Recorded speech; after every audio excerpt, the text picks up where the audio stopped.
spotlighted, but other than that, we are good. It should be spotlighted. I have it looks like a mic in the top left corner of this. Yes, that's Rohan.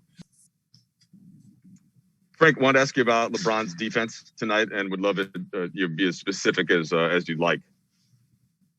Yeah, well, when you're playing against Dame, it's not just the guy on Dame, that's required to try to slow him down. Your bigs have to be active, and how active we are defensively, how vocal we are defensively behind that double team, is everything in trying to slow down this team. And Bron leads us like a middle linebacker, leads our defense in that regard. So, when we're double teaming and he's either splitting the double team or hitting the roller, getting behind the double team, to have Bron on the backside, commanding coverages, but also making, charge type plays, block shots, and then defensively on the glass. He was huge for us tonight. And how much did you think the offense was just correlated with that defense, Frank, and runouts and momentum and all that? And what did you think on that side of the floor? Yeah, it's all tied together, and there's a lot of talk about, what we're not doing offensively. The last few games, we haven't defended well enough. Because when we defend well enough and we get stops and the whistle doesn't blow and our offense is flowing in transition, we're able to attack before the defense is set. And I think you saw that tonight, especially in the second half. We stopped fouling and we ended up with 23 fast break points. That's when we're at our best. Bill? Frank, Dennis obviously had a good night scoring the ball, but where did you see his biggest impact in his first game back? It's really a two-way thing. He gives us a punch, and he can make a shot and create a shot when we need when we have a little bit of a drought. But what he's able to do defensively for us, every time down the floor, whether he's on the ball or on the weak side, he just has great speed, great defensive tenacity, and it really sets the tone for us. So I would say that his impact was felt mostly on the defensive end. Kyle?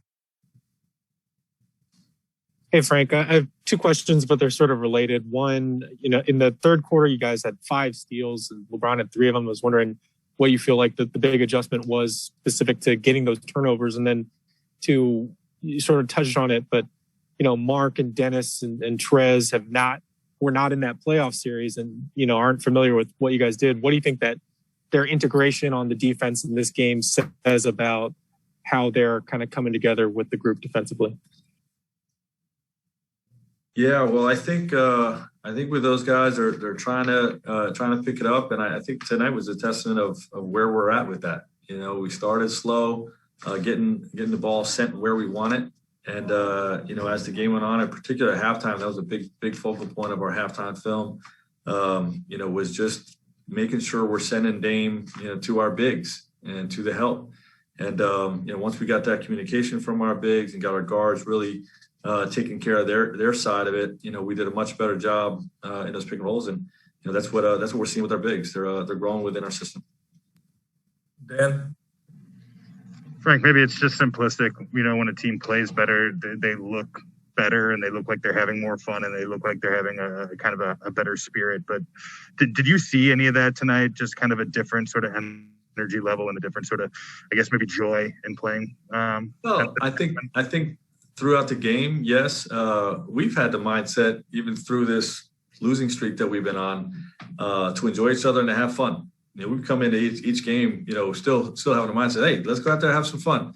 Let's enjoy the game. Let's get after it defensively, get out and run. And, when you start seeing guys not having fun, it's because we're down. And I don't think there's a team in the league that's going to have fun when they're down. So our group has stayed lifted. We stayed believing in ourselves, and we were able to get a big win tonight, but we've got another tough opponent coming in here on Sunday. Dave? Right, you've mentioned, and I think LeBron's mentioned as well, that during this time when you don't have Anthony Davis, and obviously you didn't have Dennis for several games before tonight, you don't need anybody to do it all themselves, but just everybody chip in. What'd you see out of Kyle Kuzma, whether it's hitting the glass or Talon getting a couple blocks, or some of the other Alex Caruso making some plays, some of the other guys chipping in tonight? Yeah, I think everybody that played impacted the game. Mark had some great defensive sequences, hit a big 3 in the second quarter. I think Kuz, you mentioned it, with his offensive rebounding, really presents a problem for opposing teams. You know, he had 5 coming from the perimeter. Trez had 5 offensive boards and provided scoring punch. KCP and Alex, you know, obviously they played against Dame in the playoffs last year, so that experience and what they're able to do on the defensive end. And, you know, I thought Talon, you know, got some good minutes in the first half too, you know, with going to the basket and what he's able to do on the defensive end. Wes contributed. Everybody contributed to the win tonight. Couple more, Jovan. Hey, Frank. You guys haven't been getting to the free throw line as much with AD and Dennis out, but tonight Dennis had 9 free throw attempts. What did you see in terms of his penetration, and what did that do for you guys offensively? Yeah, he's one of the quickest guys in the league, and you're right. We've been averaging 17 free throw attempts per game, you know, coming into this over the last 5, I think. So, you know, it was a focal point to be more intentional and attacking the paint and, you know, using your shot fakes, you know, all the types of things that can get us free throws. We still can do a better job of it, but Dennis's ability to beat his own man off the bounce is very unique. He's one of the best in the league at it and really creates a problem for the defense. Last question, Harrison. Frank, you mentioned last game that you were trying to keep Caruso or THT on the floor with LeBron, just to have another ball handler out there with him. And then tonight you got Dennis back. Like, I was just wondering how you felt you've been able to kind of save his legs with that, or what impact you've seen from having that second ball handler out there with him over the last 2 games. Yeah, the score didn't reflect it last game, you know, but I think in both of these 2 games, you know, that's something we're trying to get accomplished, you know, where Bron doesn't have to do as much within his minutes, you know, that he can play off the ball more. You know, we wanted to play through the post even a little bit more tonight. You know, have either Alex or Dennis, you know, or if it's Talon at times, but mostly Alex and Dennis tonight, initiating the offense, just lightening that load a little bit. And you know, I thought it paid dividends. Good there, Frank. Thank you. Okay.